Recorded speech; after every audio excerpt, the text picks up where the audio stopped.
হরিদাস, এই কলিযুগের জন্য যেজন শুদ্ধ কৃষ্ণ ভক্ত হয়, সে যদি মুচির ছেলেও হয়, চণ্ডালের ছেলেও হয়, তাকে ব্রাহ্মণ রূপে জানিবে।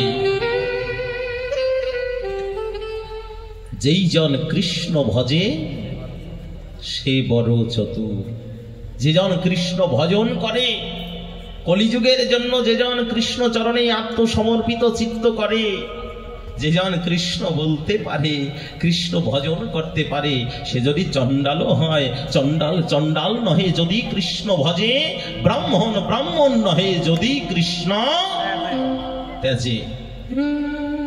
বিচারটা হবে কৃষ্ণ ভজনে, বিচারটা নিজেদের মন গড়া চলবে না। আর প্রতিটা বিষয়েই আমাদের এই সনাতন ধর্মের যতটা কুসংস্কার, যতটা অন্ধকার, এই হাজারো বছরের অন্ধকার দূর করার জন্য হাজারো বছর আলো লাগবে না। শুধুমাত্র নিজেরা যদি একটু সচেতন হই, নিজেরা যদি সচেতন হই, সব ঠিক হয়ে যাবে।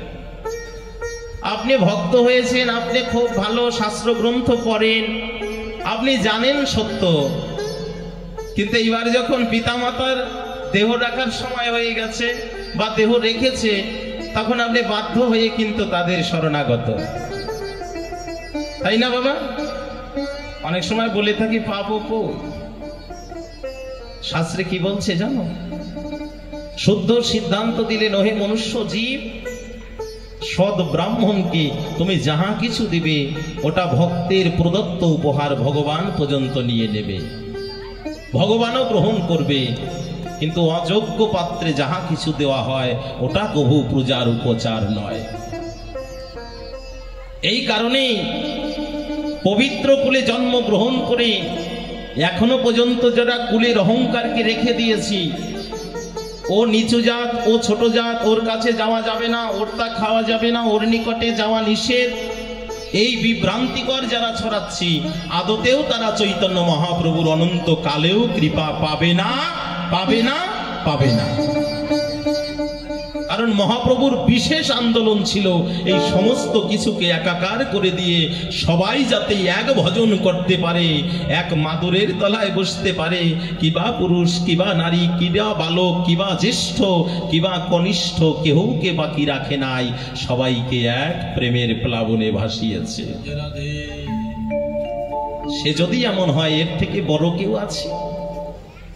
অদ্বৈত প্রভুর ঘটনা আপনাদের আছে জানা।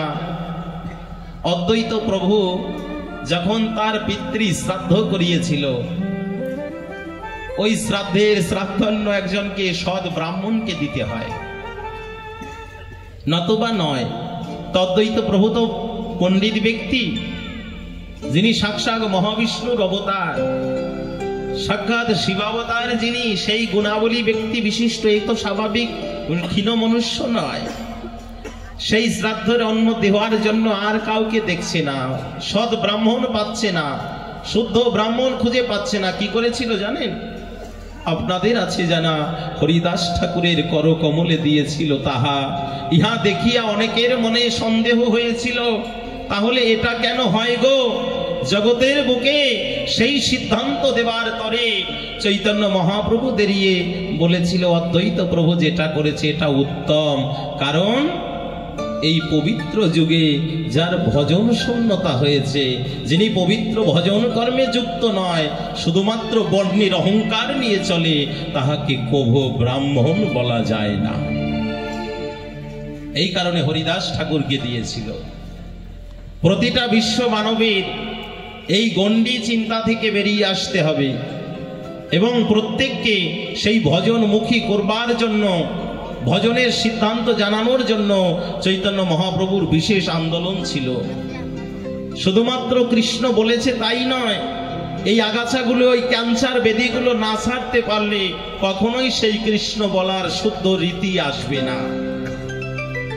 যদি কারো হৃদয়ে থাকে ব্যাধি, বাইরে থেকে হয় না কিন্তু কৃষ্ণ বলার প্রেমনিধি। কারণ হৃদয়ের ব্যাধি মুক্ত না হলে পরে যেমন কৃষ্ণ প্রেমশ্রু আসে না, ঠিক একই রকম এই জগতের বুকেও যারা ভজনানন্দী নয়, যাদের হৃদয়ে এরকম কুসংস্কার ব্যাধি রয়ে গেছে, তাদের কাছে কৃষ্ণ প্রেম পাওয়া যায় না। এই কারণেই চৈতন্য মহাপ্রভুর বিশেষ আন্দোলন ছিল। যদিও তিতা হয়, শাস্ত্র কি বলেছে জানো?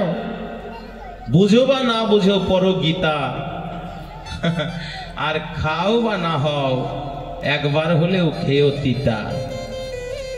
ওটা শরীরে গিয়ে আমলকি হরিতকি ওইটা কখনো কারো অন্য কোনো রোগ তৈরি করে দেয় না, ওটা তোমার শরীরে একটা উপকার হবেই হবে। খেতে যদিও তিতা লাগে, ওইটা পরবর্তী রসনার স্বাদ ভালো হবে। তাই যাদের এরকম তিতা লাগে, ওই তিতাটা খেতে থাকো।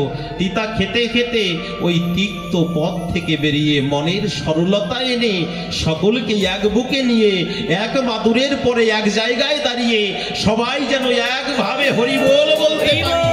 সকলের যেন সমস্ত বর্ণ ভেদ বলে গিয়ে সবাই আমরা সনাতনী, এই পরিচয় থাকে। ওই ব্রাহ্মণত্ব আগে নয়, ক্ষত্রিয়ের ক্ষত্রিয়ত্ব আগে নয়, শূদ্রের শূদ্রত্ব আগে নয়, আগে পরিচয় আমরা সবাই সনাতনী। ওই ছাতির তলে আগে দাঁড়াও। ছাতি ব্রাহ্মণকেও ছায়া দেয়, শূদ্রকেও ছায়া দেয়। সূর্য সবাইকে একই শক্তি দেয়, অগ্নি সবাইকেই পুরায়, বায়ু সবাইকেই শীতল করে। তো ভগবানের দেওয়া এ দ্রব্য যদি কারোর সাথে বিরোধিতা না করে, এই জগতের বুকে যারা বিরোধিতাগুলো তৈরি করে, ওটা এক একটা কালকে উঠে সাপ। এই বিরোধিতা আচরণগুলো যাদের মধ্যে তৈরি করে দেয়, এই কালকে উঠে সাপগুলো, এগুলো বেশি দিন টেকে না, হয়তো কারো হাতে পড়ে যায়। এই জন্যই সাধু সাবধান। চৈতন্য মহাপ্রভুর বিশেষ সিদ্ধান্ত জানালেন, এই কলিযুগে জন্মগ্রহণ করে সমস্ত কিছুকে ঊর্ধ্বে রেখে সবাইকে একাকার হওয়ার, বন্যা হলে যেমন সব এক হয়ে যায়, ঠিক তেমন কলিযুগ হচ্ছে প্রেমের বন্যা। ওখানে দিদা